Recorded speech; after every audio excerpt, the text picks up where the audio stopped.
Yeah, what was that decision like to sign to Atlantic though? What was like you did you feel like you'd kind of taken your career as far as you were going to take it as an Hell independent no, artist? no. It was. I've been getting like courted since day one. Mm, And I'm just shit. I'm just lucky to have money not be the decider for me because I've been making money. Like money is I'm just lucky, I guess. I got, so it wasn't my decision with Atlantic. It was really I felt like our goals lined up, and just a major in general was just like I don't want to look back. I know the potential of me as an artist. Like I know where I come from, but I know like the person I am and the people around me. Like once you get to know me, you know the type of person I am. You know the type of potential I have. You see me in the studio and the shit I do, like you you know, and I just didn't want to. I could have done the independent shit, and I could have made the money. I could have done the touring, and my tour would have got bigger, or whatever. But to me, it's like I didn't want to look back and say, "Damn, I never even tried to do the major shit." mm. So this is like my first run at it, and I don't even like really have an opinion. Like they've been great so far, but I don't really have an opinion. I'm like, what, like 5 days in after like the Right. major. So, I just feel like I have the potential to be a big artist, and if I didn't feel like that, I probably would have stayed independent because I can make a lot of money independently. Mm. But it's not about that for me. Like I just don't want to.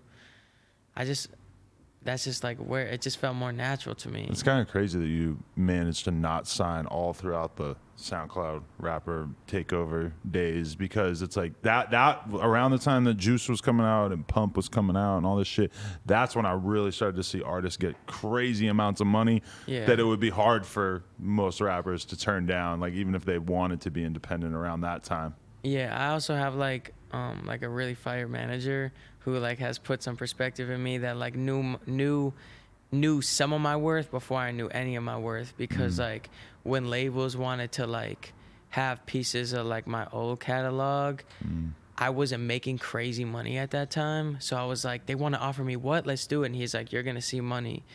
And now I'm like, oh my God, thank God I didn't do that shit, because it's like now, this app, like everything else, like Atlantic does not touch like every other song I've done. So those things come in, touring is just me. Like I'm just like, I'm lucky to have the fans, and I'm lucky to have given that perspective from him. I was listening to an interview with this rapper Troy Ave the other day, who I just interviewed from New York, and he was talking about how like super early in his career, T.I. tried to sign him, but the signing bonus was like, compared to, he already was selling records in the streets. This is probably before streaming, whatever. He probably was bringing in a decent amount of money. The amount of money he was going to get for the signing bonus from T.I. just wasn't that significant to him, Right. and he didn't sign. Now he looks back at it and he can see how maybe he should have taken the short-term compromise to be affiliated with an artist that big.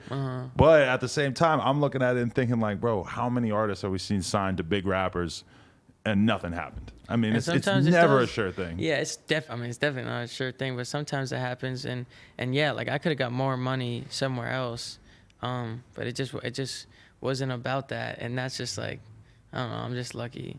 It's crazy. Definitely.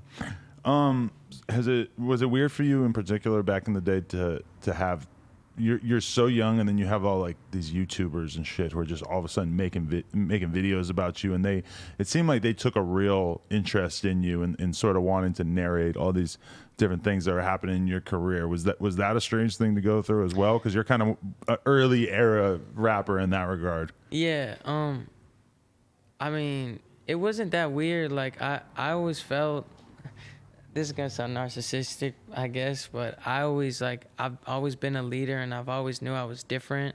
That's where like the name Token comes from. Like I've just always felt like I didn't fit in. At first, like the beginning of my life, it was like a really negative thing, like feeling like I didn't fit in. I'm mad different, but then it turned into a good thing because it brought me to music. So when people talk about me, I never really get surprised, because I'm like, I just feel like people should, I guess, or people, so not necessarily should, but like it just doesn't shock me. Even like locally, like when I hear shit about myself, I never get like, or like lies about me or in a girl or like whatever. When I hear shit, I'm just like, yeah, it makes sense. Like, I don't know. So that shit never like, no, it never really like bothered me. What would bother me if it was like not true, I guess. Right. But even that, it's like I understand like people gonna run with, you know how much untrue shit I see about myself. I mean, I feel like, you know, there's a lot of people who think I'm something I'm not, and it's all good, because it just over time, and I think with my music as it continues to progress and shit, people will have a better understanding of like who I am and what I actually come from and what I've actually been through. All right, guys, so the No Jumper Clips channel right here. Make sure you subscribe. We just blasted past 30,000 subscribers. Our next goal is 50,000 subscribers. Please help us out and hit that red button. Thank you.